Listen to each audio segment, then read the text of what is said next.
Hello friends, आज हमारे बीच में कृष्ण गुप्ता जी बैठे हैं, जिन्होंने दिसंबर 2022 में अपना सीएमए फाइनल का एग्जाम दिया और इनका ऑल इंडिया रैंक 20 कितना 3 23 सर। आया है। 23 इनका रैंक आया है। बहुत ही कमाल का इन्होंने अपना परफॉर्मेंस दिया है।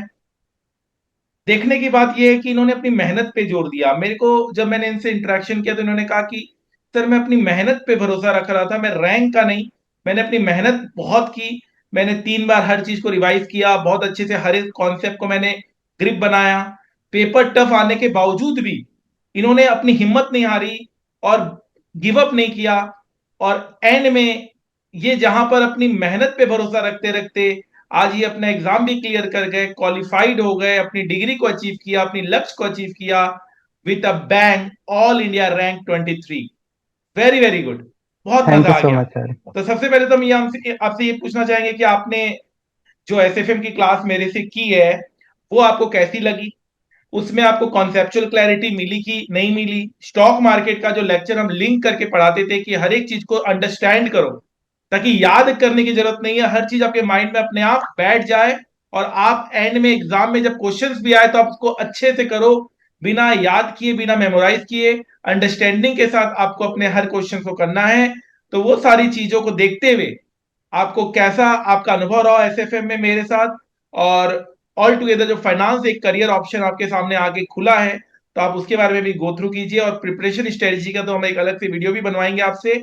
अभी भी बता सकते हैं कि आपने किस तरह से अपना प्रिपेयर किया, किस तरह से स्टूडेंट्स भी रैंक लेकर आ सकते हैं। और दोनों ग्रुप देना चाहिए, रैंक लेकर आना चाहिए, रिवीजन करना चाहिए, मेहनत पे भरोसा रखना चाहिए। ये सारी बातें आज आप पूरी दुनिया आपको सुनना चाहती है। प्लीज बताएं और हमें थोड़ा गाइड करें कि दूसरे स्टूडेंट्स भी जो रैंक लाना चाहते हैं वो क्या करें। सर मेरा एक्सपीरियंस आपके साथ बहुत अच्छा रहा था। जब मैंने क्लासेस स्टार्ट करी थी, मैंने आपकी ऑनलाइन क्लासेस ली थी। ऑनलाइन क्लासेस में जो आपका वे ऑफ टॉकिंग है, जो आपके एग्जांपल्स हैं शेयर मार्केट को लेके, वो बहुत ही बढ़िया है, बहुत ही फेबुलस है। अगर उस चीज को हमने कर लिया, वो एग्जाम में मेरे लिए बहुत फेबुलस रहा है। ट्रिक्स यूज हुई हैं, फॉर्मूले जो लॉन्ग लॉन्ग हैं पोर्टफोलियो के हमारे एसएफएम के अंदर, वो याद करने की जरूरत नहीं थी, समझने की जरूरत थी। बिफोर दैट मैंने जब पोर्टफोलियो स्टार्ट किया था सर, इतने बड़े बड़े फॉर्मूले देखे थे कि मैं ये सोचता था कि उसको याद कैसे करेंगे, और एग्जाम्स में इतनी सारी चीजें एसएफएम जैसे बड़ा हॉरिबल जैसा सब्जेक्ट है। आपकी क्लासेस लेने के बाद मुझे रियलाइजेशन हुई कि नहीं, एसएफएम बहुत अच्छा सब्जेक्ट है और प्रैक्टिकल है। प्रैक्टिकल अप्रोच उसमें सारी चीजें लग रही हैं, और उस स्ट्रेटेजी को मैंने यूज किया था, और वो एग्जाम में सर इम्प्लीमेंट हुई हैं। आपके एग्जाम्पल्स और आपके जो स्टाइल था पढ़ाने का, वो चीजें मेरे माइंड में थी। तो वो चीजें इंप्लीमेंट हो रही थी, कंसेप्ट लग रहे थे कि आपको माइंड यूज करना है, रेदर देन थ्योरेटिकल चीजें नहीं यूज होंगी प्रैक्टिकल सब्जेक्ट के अंदर। तो बहुत अच्छी अप्रोच थी सर, मैंने फॉलो करी। सेकंड थिंग, मेरा एक्सपेक्टेशन नहीं था कि मुझे रैंक लाना है। एक्सपेक्टेशन ये था कि मुझे क्लियर करना है CMA. I want to see before my name CMA. So consistency रखी sir. No doubt sir, 8 days बहुत हॉरेबल से फॉर मी। और लॉ का पेपर, सीएफआर का पेपर, और थर्ड पेपर एसएफएम, तो मेरा ओके ओके हुआ था सर। डर था कि क्लियर होगा नहीं होगा, आई डोंट नो। और आगे के पेपर है, क्वेश्चन एक गलत भी हो गया था सर एसएफएम का तो, और सीएफआर का भी। लॉ में भी 15 मार्क्स का पेपर मेरा छूट गया था, 20 मार्क्स का, क्योंकि लेंदी पेपर था। और डर था कि आगे के पेपर का क्या होगा, क्लियर होगा नहीं होगा। माइंड में आया था सर कि एक बार ही छोड़ देते हैं, नेक्स्ट अटेम्प्ट देख लेते हैं। ये बहुत बड़ी बात है तो कि हर एक सफलता के पीछे असफलता छिपी होती है। मतलब आपको बहुत बार ऐसा लगा कि आप एग्जाम नहीं देते हैं, एग्जाम खराब गया, लेकिन आपकी जो विल पावर थी वो उन्होंने आपको आगे बढ़ाया और रैंक लेकर आया। ऑल इंडिया रैंक समझते हैं, जिंदगी भर आपके साथ रहेगा। हाँ जी, हाँ जी, थैंक यू सर। तो बस वो माइंड में था, और माइंड मेकअप किया। ऑल दो फैमिलीज की ट्रेजिडीज भी हो गई थी, मेरे फादर पास अवे हो गए थे दिसंबर में। सो दिसंबर मेरे लिए बहुत टर्निंग पॉइंट था मेरे लिए, weather should I give the exams और नॉट। तो वो बहुत बड़ा टर्निंग पॉइंट था। स्टिल मेरी फैमिली ने मेरी और सपोर्ट किया, और मैंने एग्जाम्स दिए और उस चीज को अचीव किया। Still I am there here with the help of your guidance and support. And then motivation बहुत जरूरी है सर, प्रोफेशनल एग्जाम्स के लिए, whether it is C A C M A C S. तो पर्सन को, professional students को motivate रहना बहुत जरूरी है। नेगेटिविटी तो हटा देनी चाहिए अपने सारे चारों तरफ से। अगर हम पॉजिटिविटी भी सोचेंगे, मैं मोटिवेशनल मूवीज देखता रहता था और स्पिरिचुअल्स म्यूजिक सुनता रहता था, भजन सुनता रहता था कि मोटिवेट होना है, बस, नथिंग एल्स। सो जितना भी टाइम मिलता था सर स्टडी पे देता था। थ्योरेटिकल चैप्टर्स जितना कवर हो सकता था नॉन फोकस एरियाज में टाइमिंग में, वो सारी चीजें करता था। और प्रैक्टिकल्स मुझे जितना टाइम मिलता था तो मैं उस टाइम पे करता था, on the basis of the weekends, non weekends. So सबसे पहले क्लास कवर करी थी। और स्ट्रेटेजी सर इस बारी मैंने ये रखी थी कि ऑब्जेक्टिव्स जो 15 मिनट्स का टाइम मिलता है हमें एग्जाम्स के अंदर, 15 मिनट्स में मैंने ऑब्जेक्टिव खत्म करके रख दिए थे क्वेश्चन पेपर में सॉल्व करके ऑलमोस्ट। रीजनिंग वीजनिंग मैंने प्रेजेंटेशन बाद में देखी थी। सेक्शन बैक साइड से मैंने पेपर स्टार्ट किया था सर, फ्रंट से नहीं किया था, सेक्शन ए बी सी से नहीं, सेक्शन डी सी बी ए से किया था मैंने।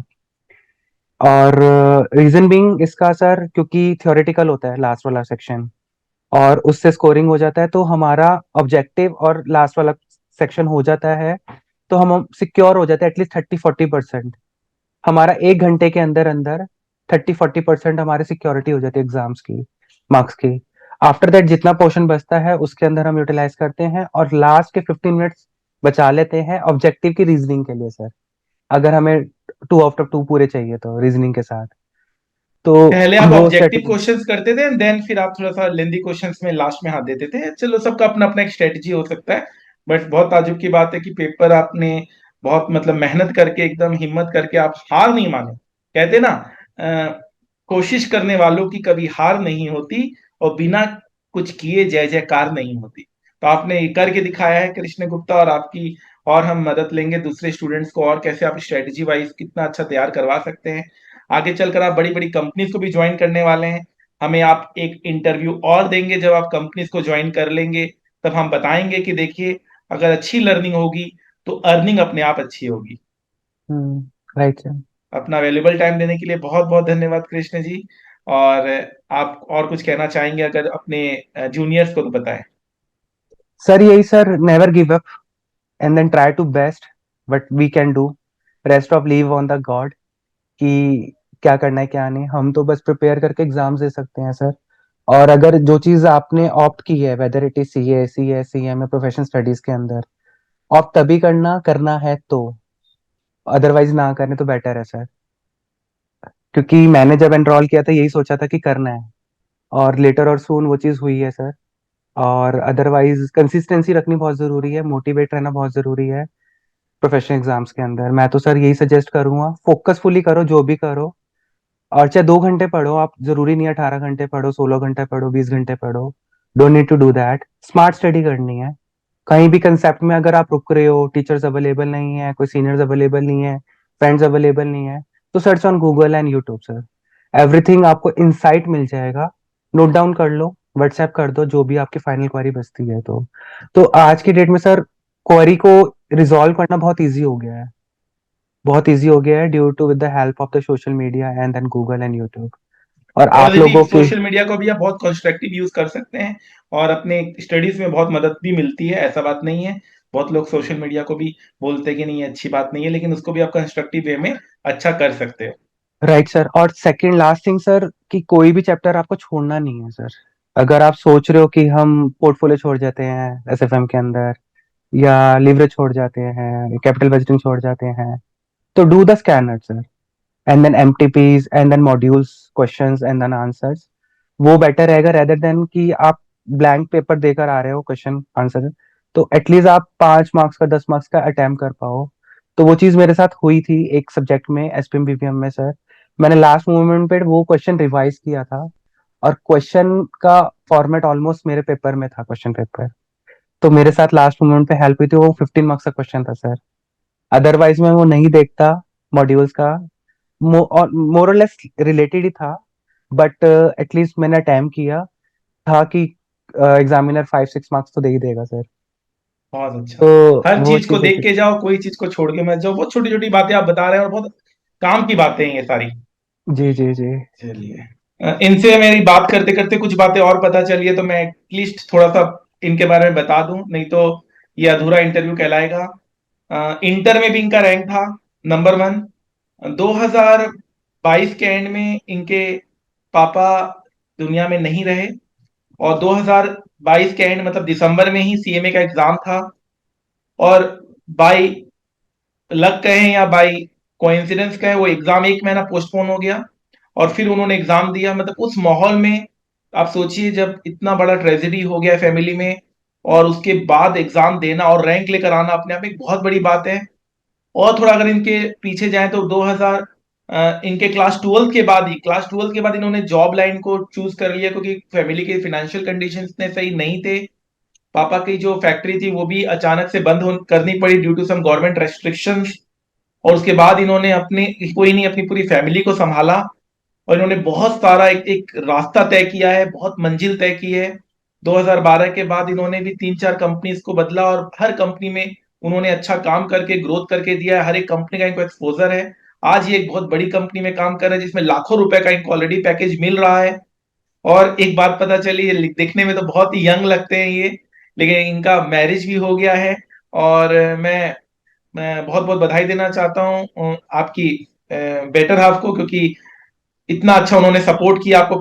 कि बहुत लोग कंप्लेन करते हैं कि आफ्टर मैरिज पढ़ाई नहीं होती है, लेकिन ये सब तो आपका एक एक इतिहास रच दिया आपने। इतनी सारी अचीवमेंट आपने छिपा ली थी हमसे, लेकिन मैंने किसी तरह से तो आपसे निकाल ही ली है सारी अचीवमेंट। तो कुछ ऐड ऑन करना चाहेंगे इस इतनी सारी जो मैंने बातें कही? कुछ मैंने मिस तो नहीं कर रहा हूँ? आप अपनी बड़ाई कर सकते हैं। बहुत लोग बोलते हैं यार नजर लग जाएगा, ये लग जाएगा। तो आज अंबानी, धीरूभाई अंबानी या विराट कोहली ऐसा क्यों नहीं सोचते? वो लोग तो बल्कि बताते हैं कि हमारे पास इतनी कारें हैं, हमारे पास ये घर है। ऐसा कोई बात नहीं, आप अच्छा कर रहे हैं तो दुनिया को पता चलना चाहिए, और एक सक्सेस स्टोरी बन रही है आपकी। थोड़ा बताइए अपने बारे में, और अगर मैंने मिस किया हो ये 10-12 साल की जर्नी जो आपकी लाइफ में एवरीथिंग रही इज है। On path, everything is on path. हाँ, स्ट्रगल था लाइफ के अंदर, बट वो स्ट्रगल से मैं अच्छे से उसको फेस किया, समझा, सारी रिस्पॉन्सिबिलिटीज को अच्छे से कवर किया। बस यही था, कोशिश कर रहा था कि बेस्ट करना है और कुछ नहीं करना। जो हो रहा है होने दो, बेस्ट करना है। जिस चीज के अंदर भी हम कर सकते हैं, अच्छा करना है। तो बस यही चीज थी सर। और by the god and grace, my father blessings and then teachers and then colleagues, and then by the grace I now finally clear my CMA. So ये बहुत बड़ा मेरे लिए एक बहुत बड़ी अच्छी बात है मेरे लिए। और नो डाउट सर, हर्डल्स तो आए थे, बहुत ज्यादा रुकावटें आई बहुत सारे थी। मिथ आपने तोड़ा कि मैरिज के बाद पढ़ाई नहीं होती है, घर में इतनी सर बड़ी नहीं। ट्रेजेडी होने के बाद पढ़ाई नहीं होती है, इतना फाइनेंशियल वीकनेस के बाद भी, फाइनेंशियल क्राइसिस के बाद भी पढ़ाई नहीं होती है। हर समय आपने इतने अच्छे अच्छे मुकाम, बड़ी बड़ी आपने फॉरेन कंपनीज भी आपने ज्वाइन किए शायद। Yes sir. बड़ी बड़ी कौन कहाँ पे थी, मतलब कौन सी, मतलब हेड हेड ऑफिस कहाँ थी उस कंपनी की? आप नाम ना बताएं तो चलेगा। यूके। यूके की कंपनीज भी आपने ज्वाइन किए, आर्टिकलशिप भी आपने किया, आपने ट्रेनिंग भी लिया, फर्म का भी नॉलेज मिला आपने। आज बहुत बड़ी आउटसोर्सिंग कंपनी में आप काम कर रहे हैं। मतलब क्या ही कहना, मतलब मान गए आपको। मतलब सिर्फ आप छुपे छुपे रुस्तम होते हैं ना, आप लोग उनमें से हैं। हर घर में, मतलब देखिए इतनी आज हम अपनी सक्सेस स्टोरी बता दें, और मुझे लगता है कि शायद मेरे को तो इतनी प्रॉब्लम नहीं हुई थी जितना आपने, इतना सहर के, इतना कुछ कह करके, इतना सामना करके, इतना मानना पड़ेगा, हेड्स ऑफ टू यू। बहुत अच्छा लगा। थैंक यू चलिए, सो मच एक सर। नेक्स्ट लेवल पे इंटरव्यू चला गया है। और पढ़ाई तो था ही, और स्ट्रगल देखिए, बहुत लोग बोलते हैं ये नहीं हो पाया, वो नहीं हो पाया, एक्सक्यूजेस देते हैं। शायद हम उनका सहारा ले लेते हैं एक्सक्यूजेस का, लेकिन कहीं ना कहीं कृष्ण गुप्ता जी ने बताया कि चलो उसके साथ भी जीना सीखो। उसके रियलिटी के साथ भी जीना सीखना चाहिए। हमारी कोई 200-400 साल की जिंदगी नहीं है, छोटी सी जिंदगी है। जी सर। और उसमें भी अगर हम हिम्मत हार जाए तो कैसे चलेगा? और आज आप 30 ईयर्स के हैं, वैसे लगते नहीं है। 30 ईयर्स में आज आपने अपने एक मुकाम हासिल कर लिया है। ठीक है, एक लाइफ, फ्यूचर का लाइफ कंफर्ट लेवल आप जी सकते हैं, अब आप उसको डिजर्व करते हैं। आपने इतना उसके लिए स्ट्रगल किया है कि अब आपको डिजर्व कर सकते हैं आप वो चीज। जी सर। बहुत अच्छा लगा। और मैं आपको और एक स्ट्रेटेजी टिप्स के लिए एक अलग एक मैं बनाना चाहूंगा, क्योंकि बहुत सारे बच्चों के अब आप एक रोल मॉडल होंगे, और उनको जरूर आप गाइड कर सकेंगे। Thank you so much sir. Thank you Krishna, thank you so much. और अगेन आपको बहुत बहुत धन्यवाद कि आप आए यहाँ पर। और आपका जब जॉब लगेगा तो प्लीज हमें बताइएगा, ताकि हम समझेंगे कि नहीं, आप एक, हमारा मकसद तब पूरा होगा। ये मकसद तो चलो एक था कि आपको रैंक दिलवा दिया, और मेहनत करके आपने रैंक लेकर आए, एक मकसद और है कि आपको अच्छी कंपनी में भी लगाना है। अपना रिज्यूम भी हमें दीजिएगा ताकि हम भी कुछ कर सके, आपको अच्छी से अच्छी कंपनी में प्लेस कर सके। Sure, sir. Thank you so much, sir. Thanks for the help and then guidance.